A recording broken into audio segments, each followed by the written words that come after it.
Alright, what up? Charm City 187. Wanted to do a quick video about this spring break travel warning. They're warning people if you're going to like Mexico or resorts for spring break to be careful. Like the one resort in Acapulco, or however the fuck you say it, they're saying do not go farther than 2 blocks inland, or there's a chance you'll be kidnapped or killed. And shit, the other day, well, not the other day, it was probably about 2 or 3 months ago, saw a video on Best Gore of the cartel cutting 2 cousins' head off with a chainsaw. Like, these fucking people are insane down there. And it's like, I don't even, like, my class when I graduated, well, I didn't even graduate, I got expelled right before graduation, but my school, everybody went to, fuck, I can't even remember, Cancun or whatever, after graduation. I was like, fuck that shit, I ain't going down there, them people are fucking crazy down there. But, yeah, they're saying there's like 10 states you gotta go through to get to wherever, Acapulco or whatever the fuck it is. But they're saying do not even go into these sections.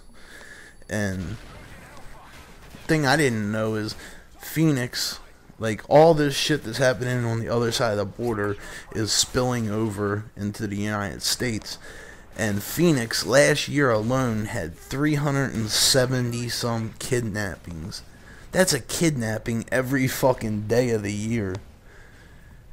And they had this one, I'll link you to the article. There's this one guy that has dude duct taped up in his bathtub, and he pulls the duct tape off dude's mouth because he's calling in a ransom call. He wants $2,500, or he's gonna cut dude's I don't know, arm off or something. But in the captions it looks like it says he's gonna cut his dick off, but it's like has like asterisks and shit. But yeah, it's fucking crazy. Like, I don't even know why you would want to fucking go down there. Yeah, it's warm and it's still colder most of the places up here, but still, it's not worth going down there to fucking get chopped up into a million little pieces. And that's another reason why I like Ron Paul. Well, what Ron Paul's saying, he's saying, I don't give a fuck what's going on in the Middle East. I give a fuck about what's going on in places like Phoenix, Texas, where all these motherfuckers are coming across the border and doing the shit that they're doing in Mexico in the United States. Like, do people not understand that if they don't get a hold of the shit that's going on in Phoenix, that's going to be happening all over the fucking United States? And it's just like, people are clueless. They're like, the war on drugs and blah, blah, blah. The government brings the drugs in, number one. They're probably making hundreds of billions of dollars a year bringing drugs in. And then they're making even more money off of busting people with the drugs, making you have to pay the state when you get fines or whatever, taxes, people paying out the ass for fucking inmates. And it's just like, people are so fucking stupid. Like, how can you not open your eyes and see this shit? It blows my fucking mind. Like, all you have to do is open your eyes up a little tiny fucking bit, and it's just like, shit just is so much clearer. But I don't know. It's fucking ridiculous. But yeah, that was a pretty good article.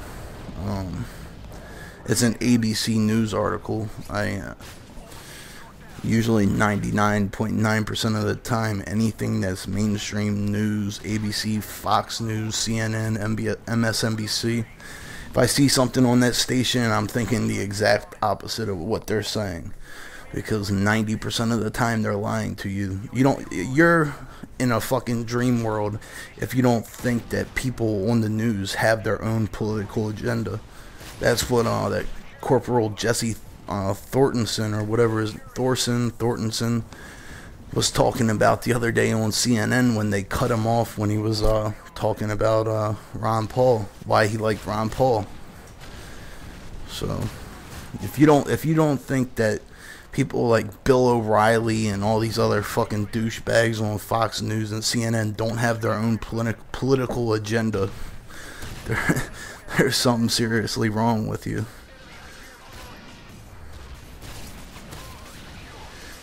In its warning, the U.S. instructs travelers to defer non-essential travel to the states of Chihuahua, Coahuila, Durango, Tamaulipas, as well as parts of the most of Nuevo Leon, St. Louis Potosi, Sonora, Zacatecas, all getting, I can't even say half this shit, Guerrero, Jalisco, Michoacana, and Nayarit. Like, if you go in these places, we're not going to be able to help you. If they hold you for ransom, there's not a goddamn thing we're going to do to save you, so you're basically fucked. So why even go? You see them saying all this shit, why even go there? It's fucking crazy. But people will still go. Shit, well, it was a couple years ago they had the guy on America's Most Wanted. Well, it wasn't a guy, it was a group of people. They went down to I think it was Acapulco, and they found them months later in 50-gallon barrels burned, like all the way down to nothing but bone, like 4 or 5 different people. It was like a whole group of them that went down there. I think it was either on what was it? It was either a 60 Minutes thing or America's Most Wanted, but I remember that shit. According to the State Department, the number of U.S. citizens reported murdered in Mexico increased from 35 in 2007 to 120 in 2011. The death toll, coupled with the rising number of kidnappings and disappearances in the country, led the department to take a stronger stance. A warning issued last April listed 10 states as areas to avoid, but the State Department said the expanded warning and stronger language are a response to the rising level of drug-related violence that has claimed American victims, with crimes including homicide, gun battles, kidnappings, carjacking, and highway robbery. Yeah. That's why I like Ron Paul. He's like, fuck Middle East. We're gonna fucking start killing these bitches that are coming over from fucking Mexico. So, alright, video's over. I'm out. Peace.